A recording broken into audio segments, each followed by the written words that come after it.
আজ আমি আনবক্স করতে চলেছি something special for me and you, কারণ এর মাধ্যমে আরো ভালোভাবে তোমাদের কাছে আমি আমার কথা পৌঁছে দিতে পারবো। সো লেটস আনবক্স ইট।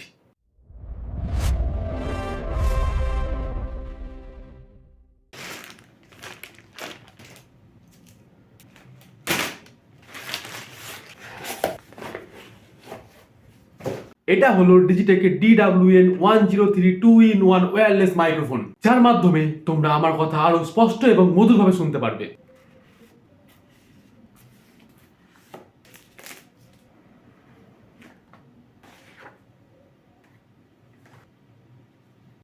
এই একটা মাইক্রোফোন, এই একটা মাইক্রোফোন, টোটাল দুখানা মাইক্রোফোন এবং একটা অ্যাডাপ্টার, একটা ওটিজি যেটা টাইপ সি থেকে অ্যাপেলের ফোনগুলোর জন্য কানেক্টিং করার। তো এটা আমার মতো গরিব মানুষের জন্য না, এটা বড় লোক মানুষের জন্য, এটা আমার কোনো কাজের না, এটা সাইড করে দিলাম। আর আছে একটা চার্জিং কেবিল। তো এই ছিল আজকের ভিডিও এবং এই জিনিসগুলো আনবক্সিং করাটাই ছিল আজকে আমাদের মূল উদ্দেশ্য। টাটা।